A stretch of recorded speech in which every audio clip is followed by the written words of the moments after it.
introduction to one of my favorite people on earth, Mr. Stephen Oliver, who is with the Advisor Marketing Podcast. Now, Stephen is a true maverick, and I mean that in every sense of the word. Not only in our business, but I have to tell you, his clients universally love him, and they grow at rates that they wouldn't believe it's possible. Now, on this podcast, in each episode, Stephen is joined by various members of his team or special guests to share insider secrets to rapid growth and high net profits in your financial advisory practice. So I just want you to know you're in for a wild ride, new information, and a lot of exciting new future because of Stephen Oliver. There we go. We're recording. Hey, I'm Stephen Oliver again. I guess I can take my glasses off and keep it from reflecting in them again here. Grant, are you in California or Canada now? You're in British Columbia? I'm in British Columbia today. Well, I'll introduce you and then let you give the background. I got familiar with you because I read your excellent book, Guerrilla Marketing for Financial Advisors, that you co-authored with J. Conrad Levinson. And I thought it was very, very, very well done. In the meantime, I've cyber stalked you and tracked you down on LinkedIn and any number of other places. But I think we come at it from a different way of looking at the world, but with very similar ideas. But give everybody a little bit of your background. You got started in the life insurance side, if I'm not mistaken. Yeah, I got started, 33 plus years ago as an advisor, and along the way, you go to meetings and conferences, and you met different advisors, and so you basically you always wanted to figure out, what top advisors are doing now. Mm-hmm. Not like what I'm going to do in the future. What can I do today to really grow my business? Mm-hmm. And you become a student of the business, and it gets kind of addicting, as you know. You've written lots of books and materials, and so you just absorb this over time. And so, my story was I became an advisor for several years, and we built up a investment dealership, and we sold that successfully to another firm. Mm-hmm. And then I built up a practice of clients, and we had well over $120+ million. And two advisors came along and bought my practice, my building, everything else like that. And so I figured out I was good at building businesses. And so I became the national director of practice management for Manulife, and worked with John Hancock in the U.S. on building practice management, which is all about building a better business, becoming a better business person. Sure. And Steve and I learned all the stuff I wish I knew when I was a financial advisor in that process. That was the name of my first book, Everything I Wish I Knew When I Was 22. Exactly. And so now you're armed with this knowledge and information. So I hit a crossroads. Do I go back and build another practice, which I could do, build another business? Or do I, help advisors and educate the industry and give back, and help them build better businesses? So I went down that path to start because it was like always curious. And that was 10 years ago, and I haven't looked back. And it's just grown from there. The appetite of the financial business, growing up and becoming better business people is, as you know, that's why you and I are here, Stephen. You bet. I've been asked that question several times when on the consulting coaching side. They say you grew this multi-million-dollar business. Now, why are you spending your time teaching us to do it? And my response has always been, well, I get a lot more leverage because rather than me working directly with clients, I'm now impacting thousands, if not millions of clients directly through my clients. And I think we both end up, or at least I'll speak for myself, you end up in a point where you're more concerned about the impact on the clients and the impact on the people you're working with than necessarily the money. I mean, it's good to make money and, live in nice places and so forth. But ultimately, that impact oftentimes becomes the more primary driver, especially as you age into this a little bit, I would say. Absolutely, 100%. I have this saying that people ask me. I always ask people, what's your why? Why do you do what you do? And my why is very simple, straightforward. You're right, Steve. I can only help so many people as a financial advisor. 100, maybe 150 ideal families. I can now, my goal, my target is to help 20,000 families get comprehensive planning and advice Mhm. so they can accomplish more. You bet. That's my mission. And so when I go to meetings, conferences, I do the podcast, we can help people accomplish more. Mhm. And I track that 20,000. I hit my original goal was 10,000 and I kind of surpassed that. I could only do 150 as an advisor. I got to 10,000. That's great. Now we're going to get to 20,000 and Yeah. see where it goes. So you're exactly right. That's the difference maker. Yeah. Yeah. Tell us a little bit about what your actual implementation strategies are with your clients. So when you're helping with them with their practice management, and like I said, I was cyber stalking you, so I watched a couple of your presentations today and so forth.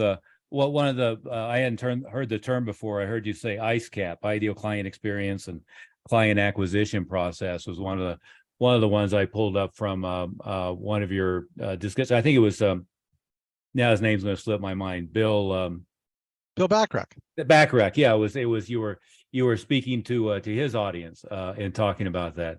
But if you take on a new practice, and let's say they have 6 or 7 people in house, and they're a halfway successful practice already, what do you start? What do you look at, and what's your first steps with them? Yeah, there's kind of like 5 or 6 elements that we kind of look at. And then, element number 1, what's your business plan? What's your business model? Mm-hmm. And a lot of advisors need clarity around what that is going to be in the future, right? Mm-hmm. There's so many successful business models, but I use this analogy, especially in the financial world, where they work with a firm and the firm gives them processes. Mm-hmm. And when you fly a plane, Stephen, each plane has its own manual. Mm-hmm. So the firm gives out the manual for a 747. Yeah. But wait a minute, I'm flying a Cessna 172 here. It Mm-hmm. doesn't work, right? Right. Yeah. So each advisory practice needs to have clarity around their business model and clarity around their processes to run their business. You bet. They actually have to build the checklist themselves for their own each practice, right? You bet. And so that's the first thing, is that the clarity around your business. You talk all day long, Stephen, about your marketing and your marketing plan. So you have to have clarity around, who it is you're trying to accomplish, Mm-hmm. to try to identify, find, meet, and acquire. Right? You bet. Identifying 75% of financial advisors we know don't have a clear definition of who their ideal client is. Of course. But the 25% that do earn 33% more than other advisors that don't. So hey, let's start there. Let's have a clear definition of that and get clarity around that. So I not to interrupt, but I might say that even the 25% is being pretty generous, I think, to the industry. yeah, because it changes, right? And Yeah. it's fluid and it's constant and so there's some key criteria there, as you and I know, right? Yeah. And so that's part number 2. So we come with part number 1 is clarity on your business and your business plan, and really getting that, in writing. Part number 2, obviously your marketing plan in writing. Part number 3 is your processes. And there's 9 areas to systematize your practice. And we work on those 9 areas. And usually there's, maybe 2 or 3 areas. There's always areas to work on, because we know the more successful advisors, the more successful teams have more processes than the advisors that don't. You bet. So we work on process. Yeah. Right. And we get to work on process, because how often does someone call you up and say, hey, do you want to work on your processes? It's like, okay, well, yeah, we need to do this. And so, number 4 is your team. And we go through this evolution in the industry, and you see it all the time. You go from a solo advisor, to a team advisor, to, as what Philip Palaviv calls, an ensemble or an enterprise practice. Right. And all 3 of those practices have the unique challenges, but they all have one thing in common. It's people. Mm-hmm. And people are your best investment. And how are you investing in the people? What are you doing? How do you track, maintain it? It's, we didn't get in this business to do HR, but you're a business owner. You have to. Oh yeah. right? And HR has been a challenge, as you know, in North Mhm. America in the Oh yeah. past couple of years, right? Oh yeah. Right. Everybody wants to go to a 4-day work week now. What do you Mhm. do about that? I've got 4 firms that are now 4-day work weeks, Yeah. right? So And they don't want to go in the office ever. yeah, I've got some top advisors that are thinking of canceling their office, Mhm. right? Yeah. Going through that process. Absolutely. So that becomes a challenge. And so we take all these, 4 or 5 areas, and Peter Drucker had a great quote, what gets measured gets managed. You bet. But I added to it, I said, what doesn't get measured doesn't get managed. Right. And so what's not getting measured? So we really want to collect all this information and get that key data so that you can make better decisions as a business owner. Yeah. And that's what we come up with is, what's your data? What are the data points? What's the information you're trying to collect so that you can make the better decisions? You bet. You bet. Right. And then we take all that and we say, okay, what's the ultimate? What's the exit plan look like? Mhm. And that exit plan, as you know, it takes, 1 to 5 to even 10 years to sometimes plan out, right? Sure. Sure. And so that's really the 6 kind of components and facets of really running a business, Mhm. right? And we just take that. My 33 years of experience is all in financial, so we just take that business model, we call it practice management, we apply it to financial advisors' businesses. You bet. And out of that comes typically the top 3 challenges, and I'll give them to you. Most people know them, but number 1 is capacity, Mhm. right? Capacity is always an issue, and there's a difference between capacity and time management, right? But we could talk about that. You bet. But number 2, which is you're the master of, is ideal client acquisition. Right. That finding, meeting, acquiring. Yeah, we can all get more clients, but I'll give one little tip I talk about at conferences is the referral myth. Mhm. And I'll give you the little inside scoop. I have a cool seat in the business. I'm on the wealth professional. I'm a judge on the awards, so I see what top advisors do, and I've been a judge for several years. So I see Mhm. what top advisors do, and I work with top advisors. Yeah. And I can tell you one thing, that they don't just build their business by referrals. No. And everyone thinks these are successful advisors and that's all they do is build by referrals. You and I know that that's a myth, Yeah. Yeah. because does someone with $1 million refer someone with 5 million? No. No. If you want the same results over and over, it's the definition of insanity, by the way. But if you want Mhm. the same thing over and over, that's fine. But Yeah. if you want to move up market, you have to do something completely different, Of don't you? course. Oh yeah. Right. Right. So we talk a bit about that. So those are kind of like some of the key overview things that Mhm. we focus on and have really good conversations about, okay, how can we tackle, capacity? How can we tackle, the client acquisition piece? And then how can we put this in and implement this? And that's where the implementation fails, is they need someone to really, tell them what they need to do. Right. They know what to do. You can Yeah. access anything that you want online. Like you and I, we know Mhm. where to find it. Yeah. It's actually implementing that's the difference between the average and you know, the elite advisor. So that's really I what we c- focus on. yeah, I couldn't agree more. I mean, people I work with, all the stuff that I tell them is stuff that they can find. They can read books, one thing or another. But it's just somebody looking over their shoulder every week and having a peer group of people who are implementing the ideas and having both that accountability. But as you mentioned, we call it focusing on their stats, looking at the numbers, looking at from whether it's a marketing standpoint and how many leads, how many appointments, how many meetings do we get, how many new clients do we get, were they qualified or unqualified, all the way down through the rest of the practice. And it always seems to me, in working with a new advisor, it seems to me they almost always think that they need better new client acquisition strategies. And in reality, everything else is broken. So if you double or triple the number of new people coming into their pipeline, they're just going to be double or triple as frenzied and hectic and out of control as they already are, right? Yeah. The the second element on I don't know why it is, but most people do a very bad job of identifying who they want to work with. And I know early in your career, it's, you got to pay the bills, and if they can fog a mirror and, put a few pennies in your pocket, you feel like you have to take them. But unless you really go through the thinking about who do I like working with, who likes working with me, I'm going to click with a category of people. I'm not going to click with some other categories of people. Who are people who financially are going to be the right fit for me, whose goals and objectives are going to be the right fit. It amazes me that really doesn't happen. I probably talked to 200 advisors, and they all tell me, well, I want to work with 50 to 60-year-olds who have at least $500,000.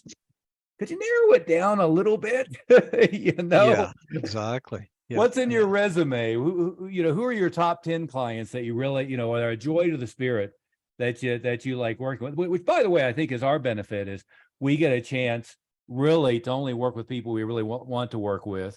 And, the uplift in your lifestyle and being able to be really selective makes a huge difference, doesn't it?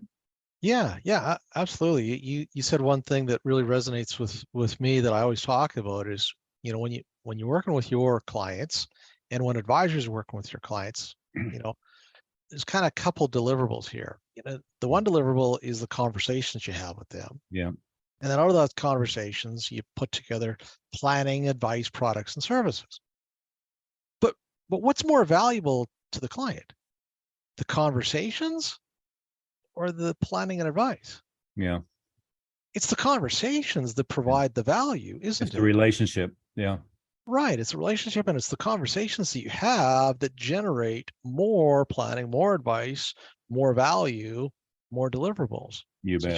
if you want to generate more revenue, you need to have more conversations, deeper conversations with people.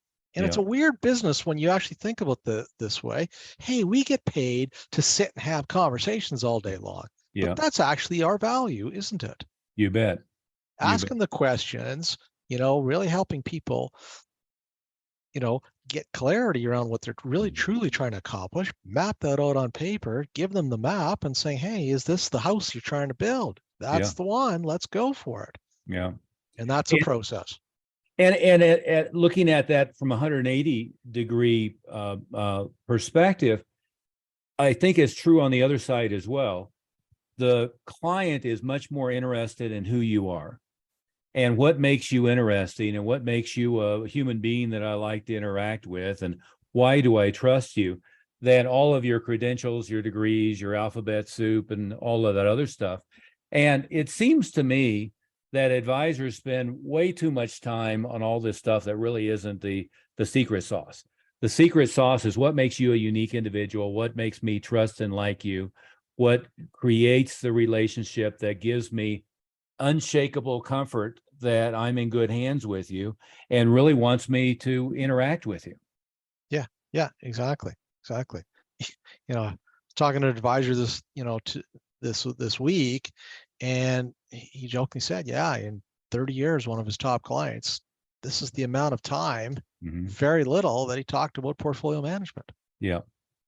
That's all he's done, is really manages his portfolio. That's the portfolio management piece. Everything else was about goals and aspirations and planning and where you're going and help giving clarity and direction. Right. You bet. Or your fishing trip, or what's going on in their personal life, and how they feel about that, and how things are unfolding. I mean, an advisor really is kind of a combination, not to poke anybody's buttons, but it's kind of a confessor and a psychologist and a friend, and somebody who really needs to be there and be a real person, rather than, and frankly, if you're not, with the direction of AI and all the online stuff and so forth, your technical expertise is going to be replaced pretty quickly, I'm afraid. Absolutely. And we always say this, AI or robo advisors, they're not going to replace advisors. They're just going to replace crappy advisors. You bet. Right. And, that's what technology does. And an interesting point on that is, everyone thinks, okay, yeah, AI, and it's going to help us, grow and multiply. I want to I want the advisors to listen to think about this a little bit differently. Let's say you got ideal clients of 100. Now with technology and AI, I can have 200 ideal clients. No, think about this differently. Yeah. Keep 100 clients, move up market, Yeah. right? It's the same in number of relationships, but now we get to move up market because we get to deliver more value in a quicker, faster fashion with these ideal people. Don't just get more clients. I mean, you'll get a few more clients, that's part of it, but now we can do so much more. And we're seeing advisors, leveraging technology to get into those markets that they couldn't have done in the past without this technology. That's the interesting part. Now we can, really help, a lot more people delivering more comprehensive planning and more advice. They're actually getting more. At a much higher level. And Absolutely. I think that's the exciting part is Yeah. both, and you mentioned it before, is higher value clients to you, but providing a much higher value, higher perceived value to them. And again, I mean, everybody wants to talk about I can beat the S&P or whatever, but really what they want to do is they want to have somebody looking over things that they're comfortable with, that they want to have a relationship with, that adds value. It's Lee Milt here, and I'm delighted to interrupt you today and let you know that I've been working with Stephen Oliver for 10 or 15 years now. He's a great guy. I love all the research that he does. And I just wanted to let you know that if you're enjoying the content on this podcast, then you really want to make time to visit advisorwealthmastery.com. And why should you do that? Well, because you're going to receive 2 of his great books and actually one of mine called Success is an Inside Job. You'll also get a lot of absolutely free material on growing your practice through effective marketing. So again, take the time to go to advisorwealthmastery.com. To, every area, and who's truly interested in them. And that's few and far between, as you know, and I don't think it's intentional. Most people in this business are truly good human beings and are truly concerned about their clients. They just miss what the value add is and focus on the technical rather than on the relationship and the true holistic development of the client. Yeah. And I love the stat by John Bowen. He said 84% of the wealthy engage emotionally first and logic second. Yeah. And so it's the emotional engagement, the emotional marketing that's going to, attract and acquire these ideal clients. It's not the logical tax planning, investment management, wealth management, insurance planning. This is all logic. And you and I see it, Stephen. Majority of the marketing is logical, not emotional. Mm-hmm. Oh yeah.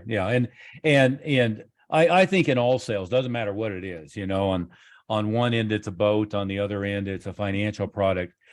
All decisions pretty much get made emotionally and then rationalized logically. Correct. Right. So you've got to give them the data after they made the decision, but not really before, which is a strange paradox, but it's certainly reality. Yeah, don't argue with me that you and your spouse bought your house on a logical path. Yeah, no. Okay.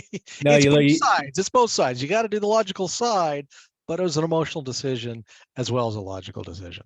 Oh yeah. I've got a story about buying this house that I'm in right now, and it had nothing to do with, all of the spreadsheet of what we were looking for. It was an immediate reaction by the wife, not by me, but and that's something, by the way, that I see a lot, that advisors don't even get both husband and wife or everybody involved in the family into the thing, and then wonder why they crash and burn. They think, a lot of them still think, well, I'm just going to deal with the husband and he can explain it to his wife, and that's like the most dated thinking in the world. I think what we find in this area, take it outside of this niche, it was the story of GM and how they crashed and burned, right? Is they found the auto buying decision was like 85% the wife, 85% female driven. and all of the marketing was being done by 70-year-old men living in Detroit who had never, seen what the roads were like in Southern California, for instance. And they completely missed the mark. The turnaround from Cadillac was putting in a younger female marketing person who knew that it was a female-driven product. It wasn't a male-driven product. And I still see a lot of, as you know, for all the talk of diversity and everything, the vast majority of advisors who are making money in the industry are 50 to 60 white male conservatives, right? And if they haven't gotten the idea that it's the wife making the decision and that they have to focus in that way, they're completely missing the boat there as well.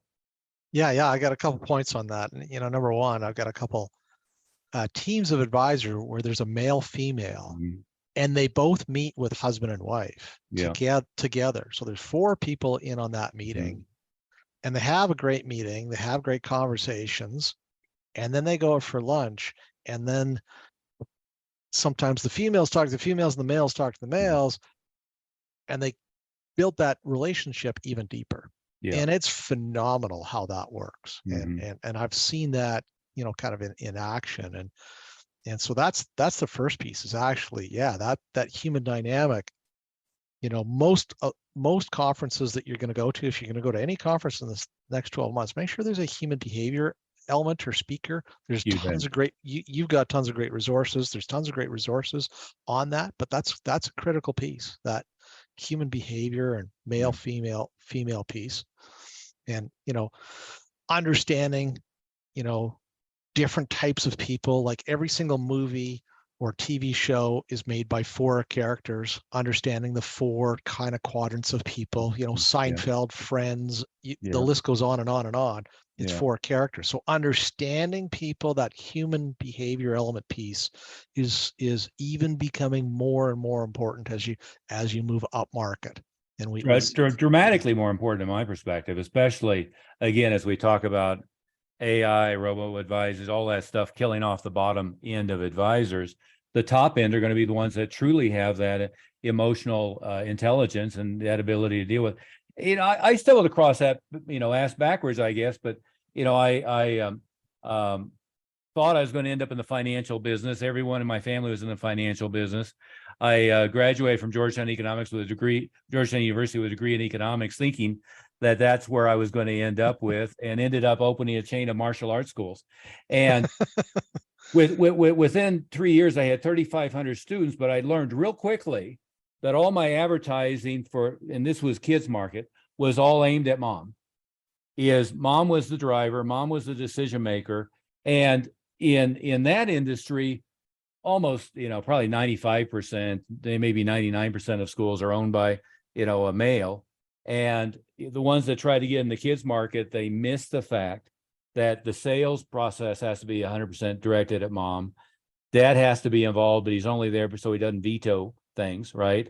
And although the marketing is directed at mom, that's the driver. But they miss the point. I mean, everything from, dirty bathrooms and no toilet paper in the bathrooms to the first impression, they completely miss the mark on who their market is, and especially who's ultimately going to be in charge of saying whether the check gets written or not.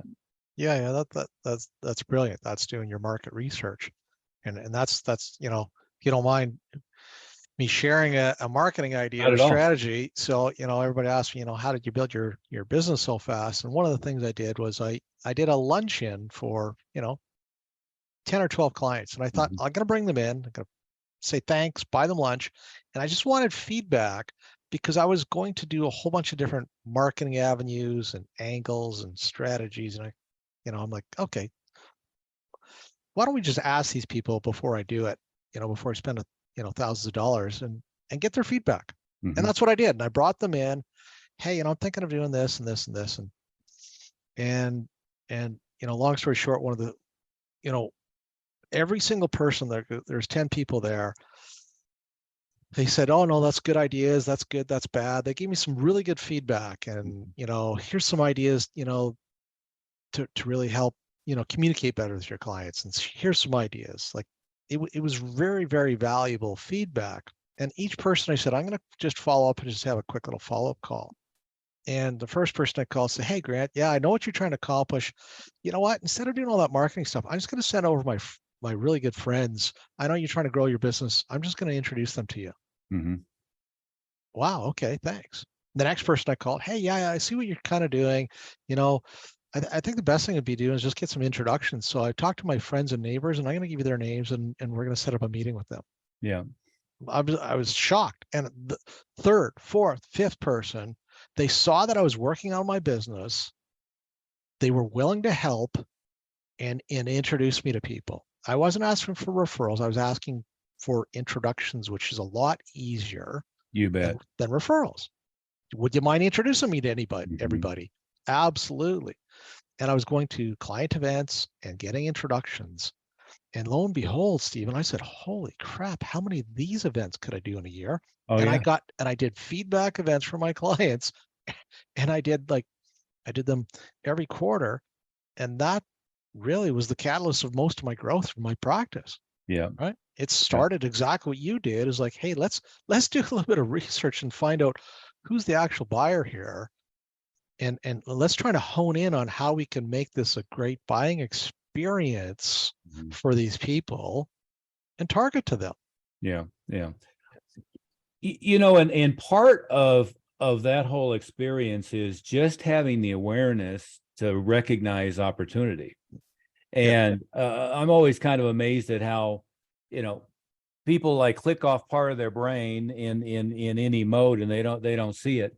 I know in my own business over the years, you know, I ended up here in Denver with the CFO of the Denver Broncos football team, the marketing director of the Denver Nuggets, the CEO of Norwest, you know, formerly now Wells Fargo, and the regional director for McDonald's, and you could go on and on the list. One of the better ones was the human resources director for the number one employer in the state at the time. They had 40 US West, one of the baby bells back in the day.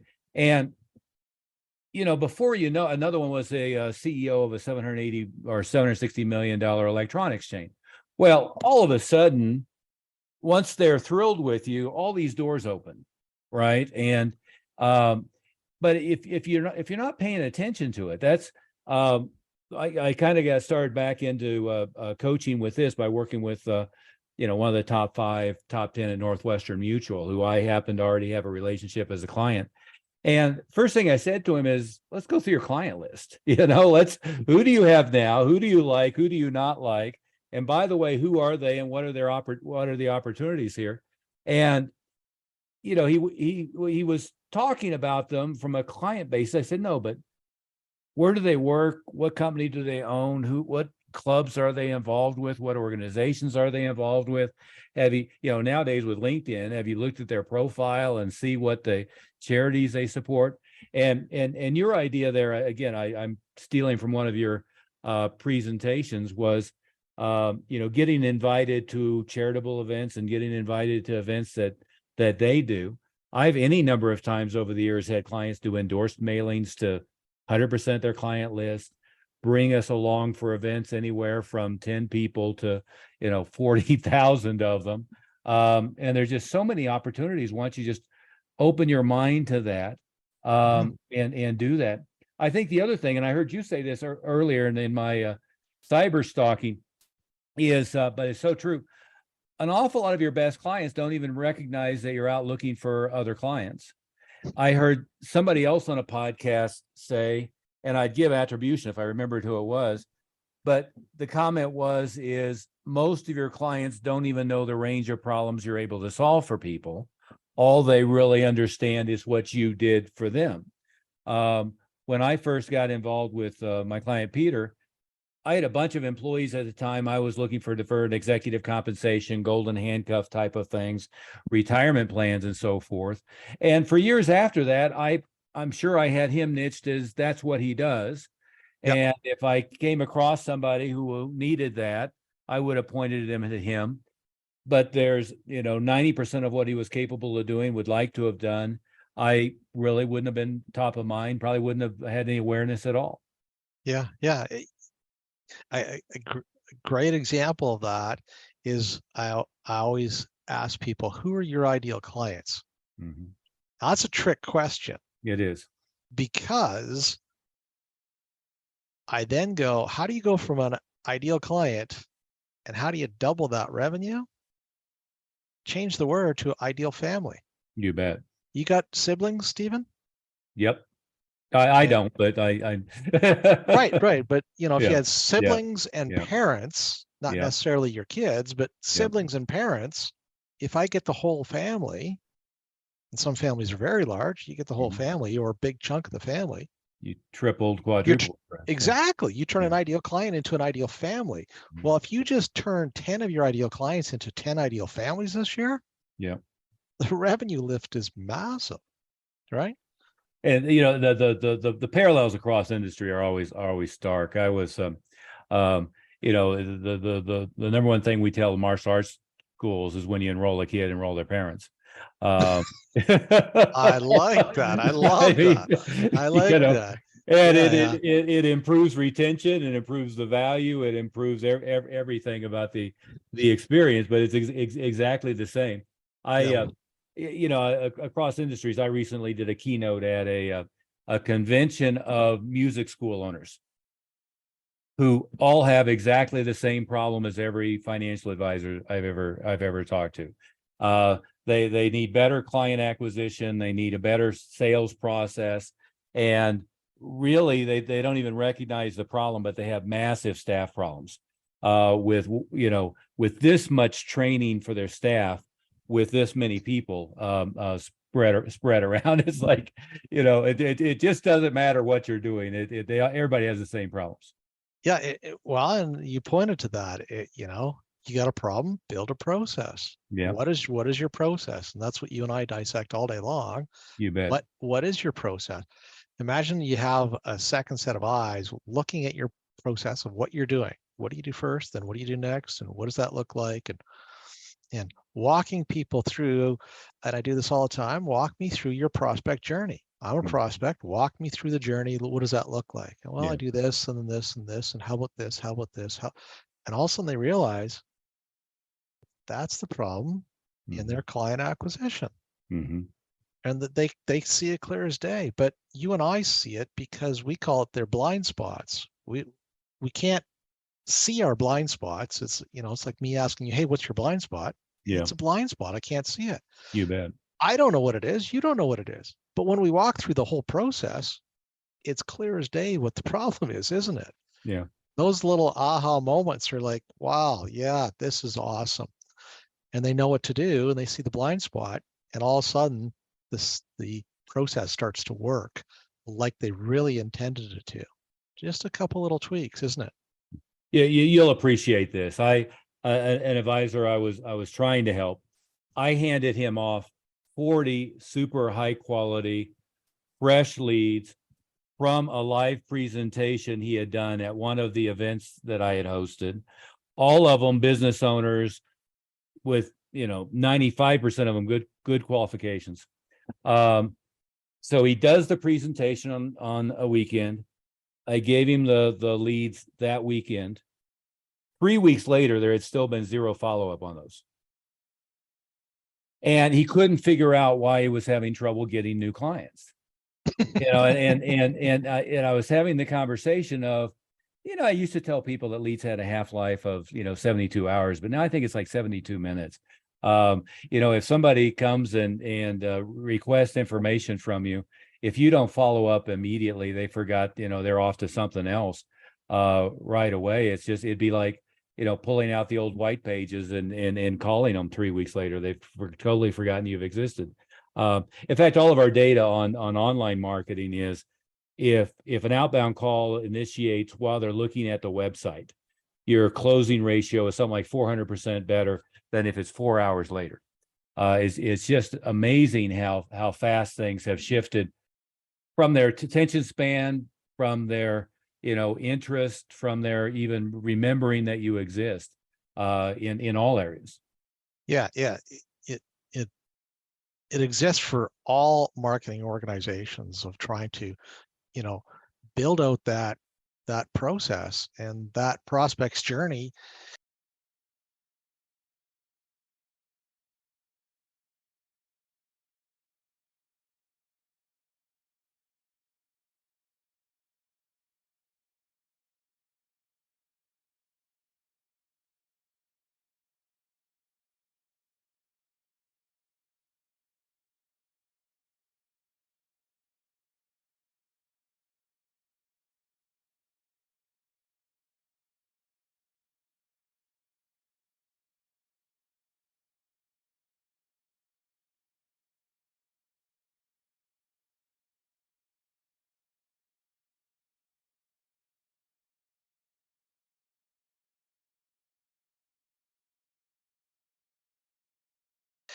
they come in all different angles. And the most interesting thing that I learned on the financial side of things is everybody has a money issue every 6 months. Mm-hmm. And so we hit them in month one. Yeah, no, I'm busy. In month two, yeah, no, follow up. Yeah, maybe I'll sign up for your newsletter, follow your blog. Month three. Then you call them month four. You say, oh no, I'm busy. Call me month five. And then I call them month five, and they're like, yeah, no, I'm still really busy. And you're thinking, geez, they've put me off. Like, forget this person. And month six, you just happen to go, you know what? I'm going to give them one more chance. Oh, I'm glad you called, Grant. Let's get together, and here's all my money, and can you help me? You're like, what changed? What did I do differently? And you're dissecting your own marketing and your process, and you're trying to figure out what the heck did I do wrong. It has nothing to do with you. Mm-hmm. It's all about when they need that product or service. Yeah. We don't know when month six is. That's the challenge with marketing. If we knew what everybody was in month six, I mean, life would be easy, right? Oh yeah. Yeah. And that's the consistency that we have to build into the process, right? David Ogilvy's classic line about that is that you're not marketing to a standing army. You're moving advertising to a moving parade of humanity. And what he means is, what's going on, their life changes, what their distractions are, what their interests are, what they're paying attention to is constantly changing. So out of 100 people, I might have 5 that are in the mode to entertain what you're looking at right now. But what about 2 months, 3 months, 5 months? I was having this conversation with about 40 of my clients. I had them all rounded up on a Zoom meeting like this.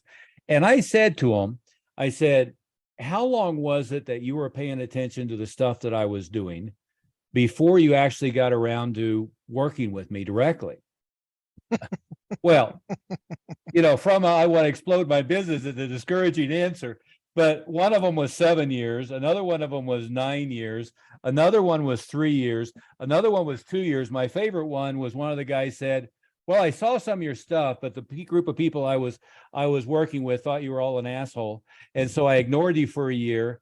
And then I paid attention to something, and I just tried it, and it worked so dramatically. I figured maybe I should ignore them and try you out. It's like, you just have to drip and drip and drip. I was having a conversation with somebody you would assume was smart. Again, high-level guy, in this case, again, with Northwestern Mutual, not to pick on them, but Northwestern MBA, very sharp, analytic guy. And we were having this conversation about client follow-up. And he says to me, oh, yeah, well, if I connect with them on LinkedIn, or if they're on my list and they haven't done anything with me in 30 days, I delete them off everything. It's like, no, never, ever stop following up with them. Yeah, because what do people need to know to do business with you? Who you are, what you do, are you any good? Why would I connect with you? What do you offer? Yeah. That's the cool part of marketing right now, is that whole journey of discovery, being in the weeds and learning about you. Just like you said, you're cyber stalking me. Mm-hmm. You get to do that journey on your own time frame, and they can now do a lot of that electronically. The online marketing does a lot of the heavy lifting, doesn't it? Yeah. Oh yeah. Yeah. Right. And so they show up in your office. You know nothing about them. They know everything about you, what you offer, what you do, and they're ready to get down to business. Yeah. You're like, well, can we start with a name? Like, I don't even know who you are. You bet. They know everything about you. That's the whole process we're trying to create, right? Well, the nice thing about all this new media, podcasts, YouTube channels, and so forth, is they're so personal. Another advisor coach that I've gotten to know him fairly well, but I did a podcast with him. His name's Dan Cuprell. And I had listened to his podcast for, off and on for a year. And I knew, he calls his son the drone and the name of his dog. And, all these he's a fly fisherman, all these little backstory. Now, none of it's particularly relevant for what his technical competency is and so forth. But by the time I actually met him, I felt like I knew the guy, right? I had Totally. heard all these fun stories, and I had a sense of I liked his personality, and it was really, really fascinating stuff. And I have a couple friends who are, pretty high profile, celebrity types. And they always say it's kind of interesting when they meet people because one, I was relaying the conversation of meeting a famous actor, and he was very high profile, and they both knew who each other was, but they'd never met. And he said it was really kind of weird because, I know who he is. He knows who I am. He wanted to meet me. I was glad to meet him, but there was this strange dynamic. But really, I think all of our marketing should get to that point where by the time they actually meet with you, they have comfort, they have familiarity, they like you or they don't like you, they have a sense of your personality, but they also have a sense of competency. One of the things in your conversations with that, and it is one of the areas that I think advisors are cowed into trembling fear from compliance, is they feel that they can't use client feedback, client testimonial, client third-party references on how they do, other than go look them up and see if they've been accused of stealing or something. Go look up the FINRA reference or something. Talk about that, how important that is for a client really develop their base. Yeah, so you and I know in marketing, whatever industry it is, we need to have, part of those elements is what we call social proof. You bet. And the social proof piece can come in, many different forms. It can come in Google reviews. It can come in, whether you're allowed or not to saying, people have done reviews or talked to you about, or, video testimonials on your website. But, then you can have, social proof comes from the form of media. Hey, I was, featured in this, magazine or article, as we see all your, magazines and article in your background here. Yeah. And so the media becomes a, social proof. So you need to think about having a potential media partner. And if you don't have one, you need to try to find one, whether it be an online media partner or a local media partner, but that media partner will help give you that, that social proof that we need. So you and I know there's very, very different ways to have that social proof, but in your marketing process, that social proof has to be in there somewhere, somehow, where, they're deciding between one advisor and talking to them, but this advisor over here, just won an award and is featured in a magazine. Well, I think I'm going to go with this one because the social proof is there. Yeah. Right. And that's the difference in the person's decision making. We all do that when we're, going through the decision making process, and social proof is a key piece to have in your marketing. And figuring out how to do it, there's lots of different ways. I could talk for an hour of how to do it. Yeah, and we surely should expand on that until we run out of our time here. But well, we've been going a lot longer than I would have thought we were. It's a very engaging conversation. The social proof element, I believe, is so many advisors think that through SEC, FINRA, whatever, the US and similar Canadian regulations, that they just can't do it. And as you just listed there's so many different methods of creating that social proof. Everything from photos of you talking to a big audience, to having your own book, to being interviewed online, offline, to actual client feedback. But even the client feedback, most of what I find most valuable in client feedback isn't anything that the regulators would be upset with. It's not about this person got me X returns and all of that stuff.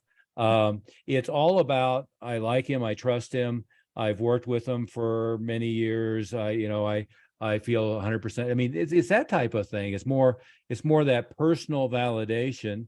The media part, people perceive, of course, they perceive it falsely, but they perceive that reporters have an objective look at what's going on. They mostly don't have much perspective at all, but they assume that if you're on a TV show, you're on a podcast, you're on an interview. It's why infomercials, I mean, Larry King was the king of infomercials for years because, you'd sit down at a round table and interview somebody and it was perceived to be, a high level of third-party credibility. That type of format still has that reaction in people's mind. Yeah. Let me share this one idea with you that I kind of discovered in the last year. Being on the, looking at all the top producers, when I was judging them as awards, and I noticed one thing, Stephen, that was crystal clear. And I looked at every single profile and I went online. I was doing the cyber creeping like you were doing with these advisors. And I noticed that they had what I call the voice of the advisor. Mm-hmm. They had the voice of the advisor. And I love that. And so what the voice of the advisor is, when your clients hear your voice, whether it be through a podcast or a video or, however you put it, your clients get confidence when they hear you, right? They trust you, they like you, they get confident. So if you had a newsletter where you put out on a monthly basis just a quick little video clip of, your thoughts or what's going on, it's always good to hear your voice. Mm-hmm. But when you go to the voice of the advisor, I notice all these top producers, every single one of them that were growing their business successfully used their voice as their brand. Yeah. They use their voice as their brand. And part of that goes into that social proof of you're willing to put yourself out there and you're willing to, open yourself up and do that kind of video stuff, whether it be video, whether it be audio, whether you run a radio show, whatever it is, getting your voice out there. I jokingly say this, Stephen, I don't like to do a lot of videos or do a lot on the YouTube channel. The reason why, I'm already too doggone busy. I don't want to be busier and I haven't done a lot of it, but every time I do a little bit of it, boom, my business explodes. Yeah. And then I'm just like everybody else in their marketing. Okay, I got to stop that. I'm too busy. Yeah. It works. Get your voice out there. That's what I would recommend. Oh, absolutely. Especially in today's environment. It's so fragmented, but there's so much opportunity at the same time. To steal from somebody else, Jay Abraham calls that episodic marketing rather than systematic marketing. And what I see with clients all the time is we get them launched in the right direction on their marketing efforts. Then they get overwhelmed and they figure out they have a systems failure. Then they back off on their marketing because they're overwhelmed. And now they don't have any clients coming in. It's like, no. We're going to fix the systems and we're going to keep doing the stuff that are creating the flow. They've started, my guys started calling it drinking from a fire hose. Yeah. Okay. I understand what drinking from a fire hose now is. I'm overwhelmed. Well, that's the idea. We got to get to the point of overwhelm before you see that there's holes everywhere. And then we'll get you to fix the holes and we'll fix it from there. Correct. That's the capacity challenge. And that's where we work on your perfect week, perfect month, perfect quarter, perfect year. You bet. And we need to map that out so that what does it look like? So you don't do those ebbs and flows constantly, right? Yeah. You want to do this marketing event this quarter because you need clients next quarter and the quarter after. Yeah. Not today or the next 30 days. Right. Exactly. And when you get into that systemization, a lot of them are just doing things they shouldn't be doing at all, right? You get the 80-20, really it's probably 95-5. But a lot of what would be real systematic follow-up can be automated or it can be delegated. But if you don't know what it is, you haven't completely, as I'm sure you do a lot with the practice management, if you haven't sketched out step 1, step 2, step 3, here's the timeline, here's what should be happening, here's what needs to be done by a human, here's what can be automated, here's what we shouldn't do at all, then you don't have a starting point. And I think that's because most advisors end up with a relatively successful practice that's driven by their own personality. Is personality driven, it's not systems driven. And then the hardest part is figuring out how to duplicate themselves. I have a very successful advisor right now who's been frustrated with 5 staff members so far, and I keep having the conversation with him, is you're not trying to go find yourself again. What you're trying to do is create the systems so that things will work appropriately with the people you can find to plug in to run the thing. And he has this idea that the only way to fix it is go find him and hit another him. And of course, yeah, that's in all likelihood not going to happen. Yeah, finding a mini me is very difficult. Yes. Trust me, I've tried. Yes. Yes. Yeah. Yeah, absolutely. Absolutely. That always leads back to Gerber's book, The E-Myth. E-Myth. Yeah. Yeah. Creating systems that you can plug people into rather than having to find the perfect person. Yeah, yeah. And you got to know what you're looking for. You got to know what the numbers are, and you have to know your capacity. And capacity comes in two levels. It's like your numbers and your personal, and it comes down to the math and so forth. But it's also the emotional capacity, right?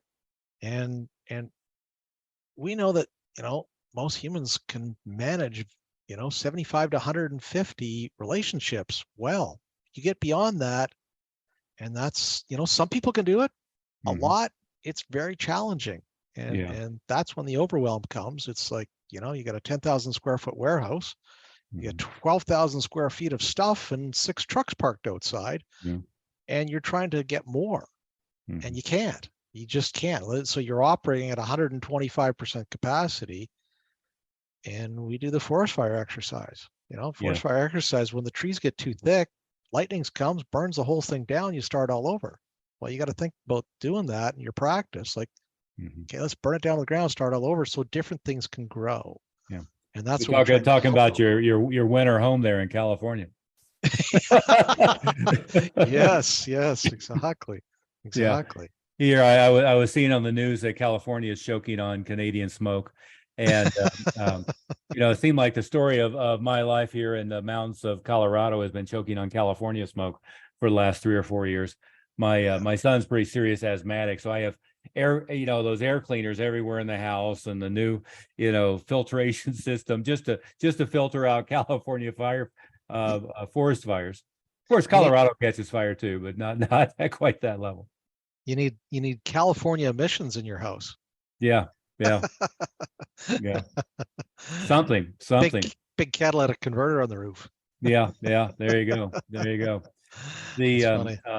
I want to be respectful of your time. We've been going for over an hour here, believe it or not. But what haven't I asked? What should if you were going to give an advisor 2 or 3 places to start, what would be the thing for them to think about immediately? So the first thing is that, they need clarity around where it is they're going. Yeah.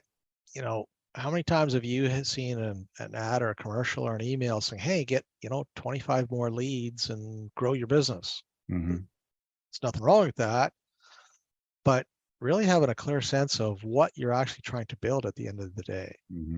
And once you get that clarity, it becomes a heck of a lot easier, as you and I know, to make the decisions on the marketing, right? And my mentor Bill Backrack always uses this quote from Roy Disney: when your values are clear, your decisions are easy. Yeah, that's a good one. And so really get crystal clear on your, start with your values of what it is you're trying to accomplish and why. And once you have that, then you're going to be able to go and say, okay, this is the ladder of success I want to kind of climb, and I want to make sure it's leaning on the right wall, right? Yeah. And that's so the old Covey quote: climb the ladder of success and find out it's leaned on the wrong wall. Yeah. And so the first thing is clarity around your business. That, like, it goes back to my 6 components. The second thing is have your marketing plan in writing. Have it on paper, right? I do this exercise for advisors. So a great place to start is on your desk. If you don't have your ideal client criteria, what are you looking for? Yeah. We're doing marketing. We're sending out messages. We're communicating with people. This is what we're looking for. This is the ideal. It's okay to deal with everybody else, because you need to do that when you starting out as an advisor, as but that gives you time to build your ideal clients or ideal families. And so having that crystal clear. And then having your marketing plan in writing, and Jay Levinson, my co-author, taught me, marketing plan backwards. Where do you want to be in 1, 3, 5 years, whatever the number is, Yeah. and plan it backwards and put that on paper. And now you've got exactly what, where you're going. You got clarity on where you're going. And then you got something, a plan in writing. And now write that plan down every single Monday morning. Yeah. That's the discipline of implementation. You bet. We got great ideas. We can go to conferences. We come back supercharged, and a week later we're like, okay, start over. Yeah. Right. I write down my goals every Monday morning, Stephen, and I did that for years. And I actually learned that from, a Covey course that I took. Yeah. And every Monday morning I write down what it is I'm actually trying to accomplish. And it just keeps embedding that implementation of what do I need to implement to move this forward. Yeah. Yeah. And the, again, you brushed on it lightly, but most advisors are just kind of like going after junk leads rather than having a clear picture of who ideally they'd like to get to, and then figuring out what the best and easiest way to get to them is. And your ideal client knows other ideal clients. They are involved with organizations, they're involved with companies, they're involved with associations, charitable activities where those people flock together. And, and you mentioned this before, but to reemphasize, if you have your client list and you're getting referrals from the bottom half, or if you haven't rounded up the people that you want, you're just going to end up with more people who don't fit your ideal profile. You've got to find out how to go be the guest speaker at their convention, how to be in their magazine, how to get invited along to their events, how to go to their charity functions, whatever it might be, but how to end up in that circle of influence, and then it skyrockets you from there. But Stephen, I agree with you, but how do you change the behavior of, okay, well, I got my, my Wednesday, my Thursday kind of clear. I'm not doing much anyways. And a non-ideal client or prospect or someone comes in and wants to spend some time and like, okay, well, what the heck? I'm not doing anything anyway, so I'll spend some time with them. How do you stop that behavior? Well, I think you have to be very intentional about what it is you're looking for. And again, as you mentioned, have it written down, be looking at it and be very clear. But also, why are you just sitting at your desk with random time? I'd much rather be, if I want to be a friend of mine, and if you don't mind, I heard part of the story was you ended up out of your advisor because your daughter had some health issues. A good friend of mine was a practicing dentist who ended up coaching dentists how to create an income outside of their practice and how to get out of their practice. But his backstory was his daughter had serious illness. He couldn't run his practice and attend to his daughter. And then he became very intentional about who he's looking for and what he's trying to accomplish and so forth. But if I'm very intentional about there's this group of people that I'm looking at, I'm much better off taking the CEO to lunch and working on building out that network than just taking cold, conversations coming in.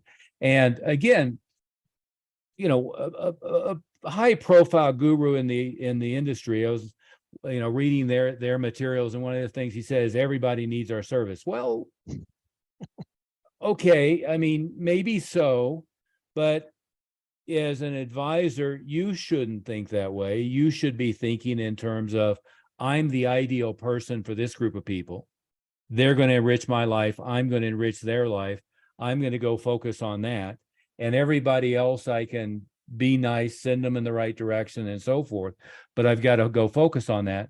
And it always seems like the hardest time is when you're living hand to mouth to turn down money. But if you get distracted with things that aren't in your 5-year, where do I want this to end up, you're never going to get to that point. And frankly, I've always found it a little bit the opposite. The busier you get, then more opportunity is pouring your way.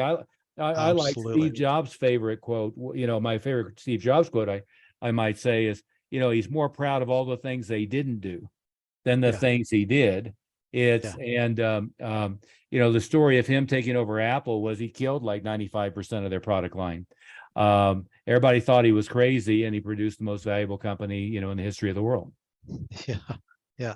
Less is more, right? Yeah, yeah, yeah. Less is more. And Hey, coming back to that realization. All right. this has been great. We better wrap it up. We're been longer of chewing up your time than I expected, but I've really enjoyed it.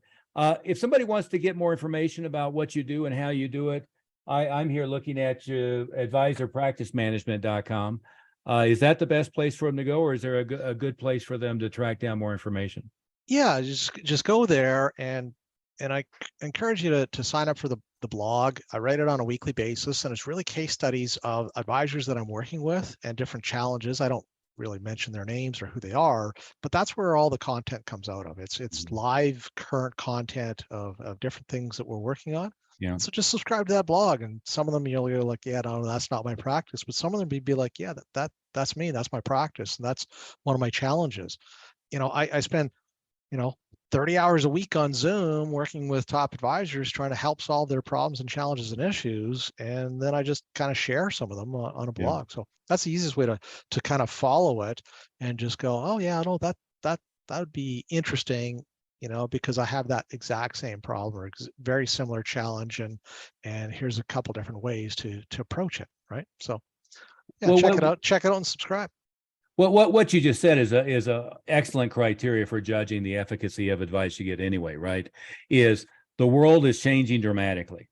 If Yeah. somebody doesn't have their toes dipped in right now, they're looking over their numbers or looking over other people's numbers. In every niche, one of the problems is the person who's running a very high performing business themselves. Oftentimes, it's their personality. It's not the ability to replicate systems.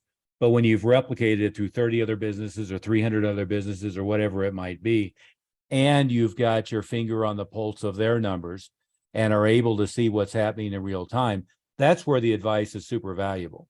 I see, in every niche, but certainly this is just as bad, people who, they're talking about what they knew worked 20 years ago, and other people who really don't have a feedback loop of working belly to belly and face to face with folks who are actually out in the field and know what their numbers are and know what's working. And especially when you get to the marketing side, but even the people management. I mean, the people management side is changing dramatically. Working with current 20 or 30-year-olds is a lot different than it was 15 or 20 years ago.